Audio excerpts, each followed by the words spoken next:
O futebol é o jogo mundial.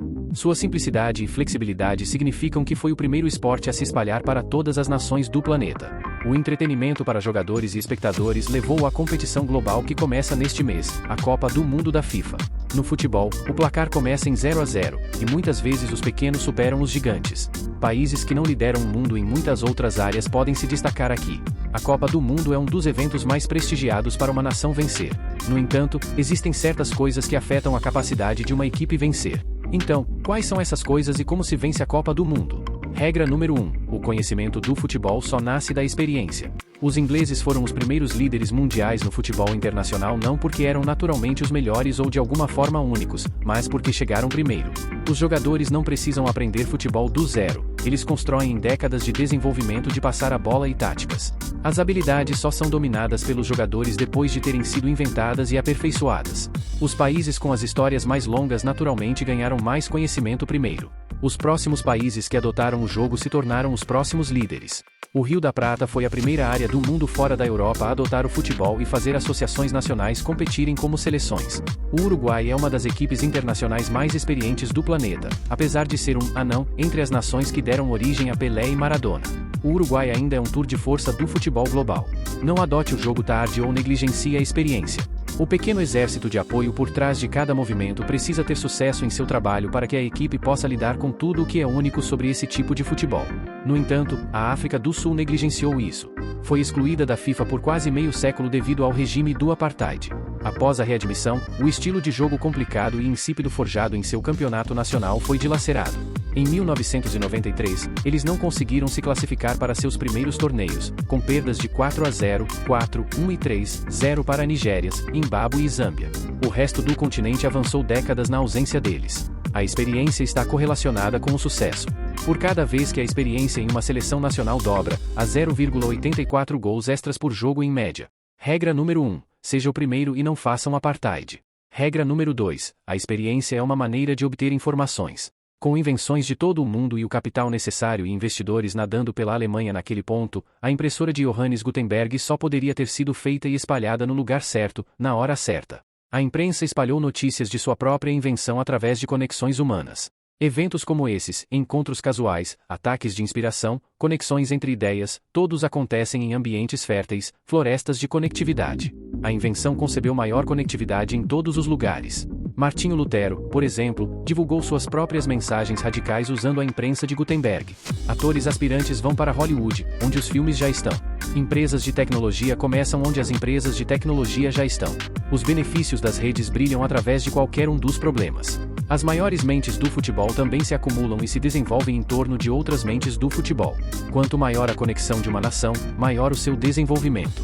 Após a Primeira Guerra Mundial, a Áustria-Hungria foi dividida entre uma dúzia de nações, mas as conexões no trabalho, nas viagens e nas relações pessoais e comerciais não puderam ser quebradas por meio de tratados.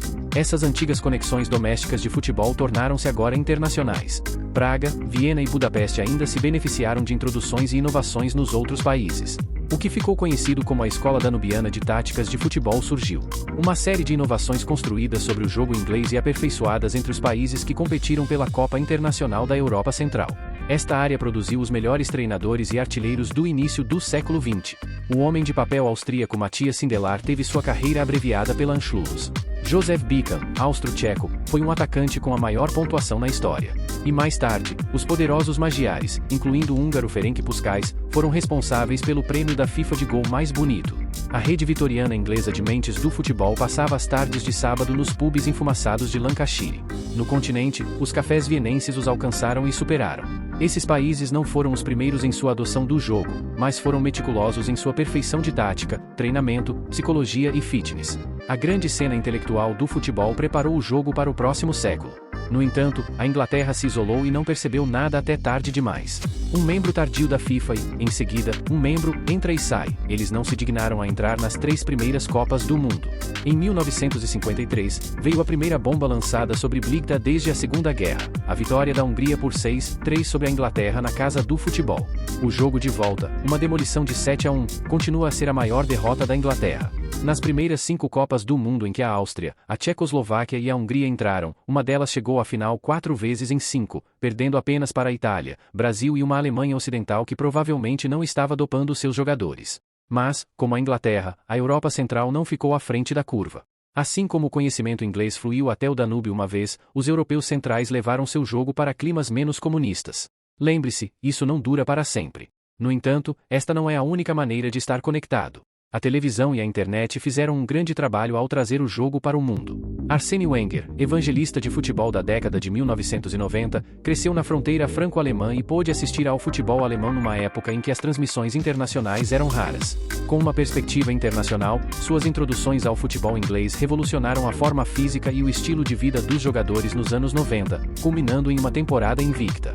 No outro extremo do espectro, a África do Sul estrangulou o fluxo de informações e até baniu a televisão até os anos 1970 para suprimir as vozes não africâneres e evitar o que acontece quando as informações circulam livremente. A supressão de informação tende a acontecer em ditaduras, e não é coincidência que as ditaduras tendem a ser ruins no futebol. Isso agravou o isolamento da nação da FIFA. Muitos sul-africanos cujo dever era organizar a Copa do Mundo de 2010 não tinham sequer visto um torneio até a idade adulta. Regra número 2: estar conectado. Inovar e adotar. E não seja a África do Sul.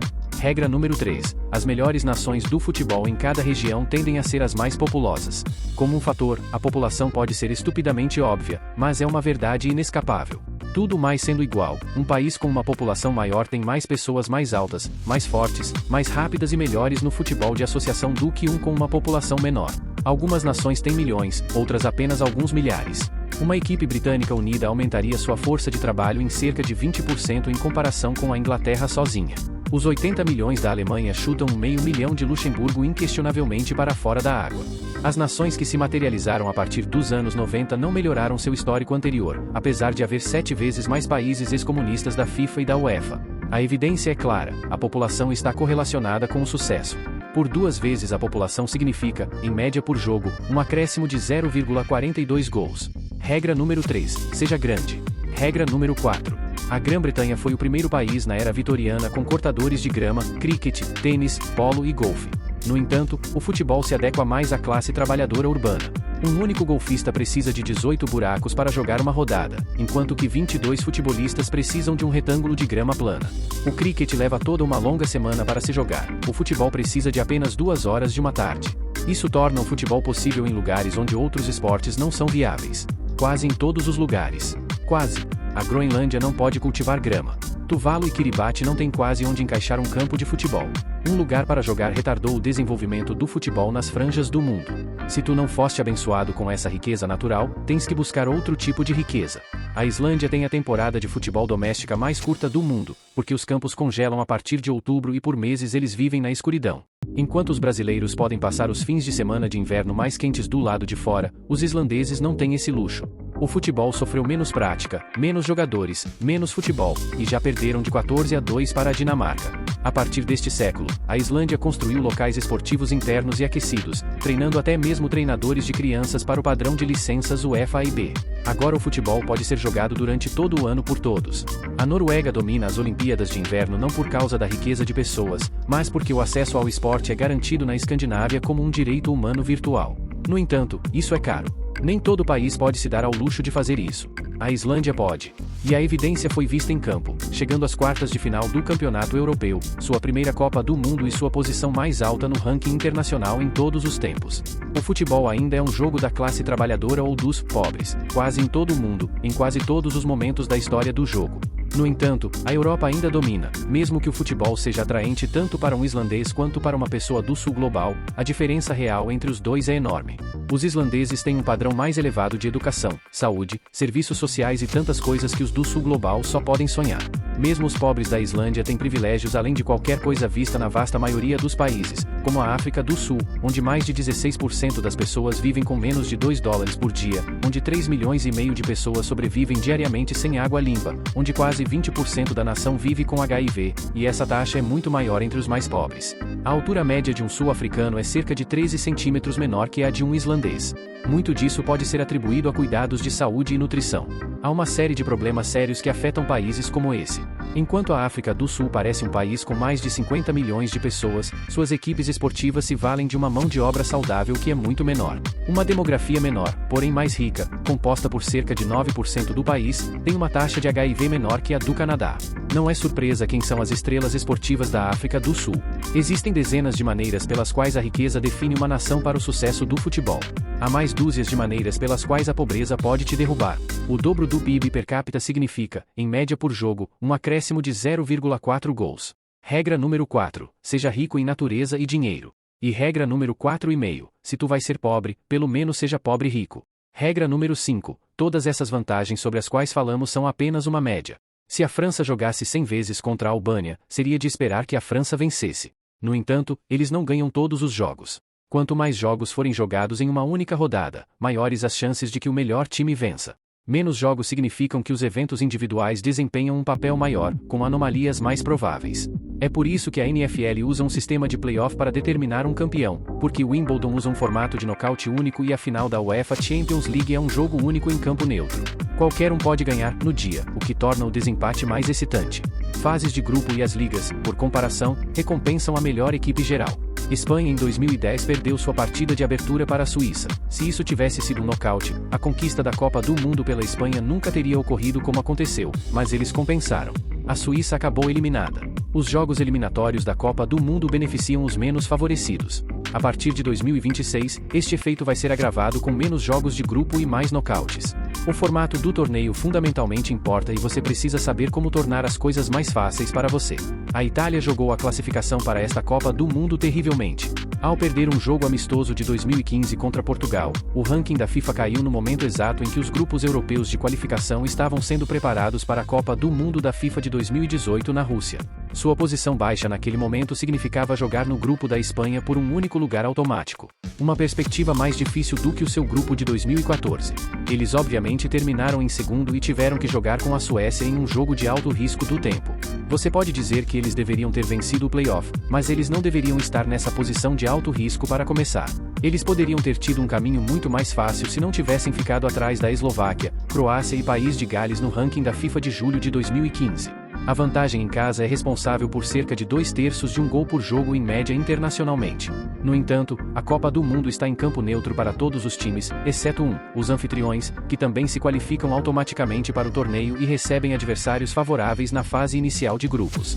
Entre 1930 e 2006, 6 anfitriões venceram a Copa do Mundo, outras 3 vezes uma nação vizinha havia vencido.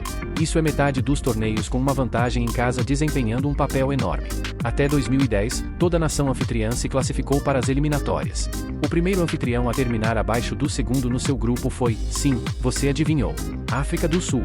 Regra 5. Jogue o torneio, não o jogo.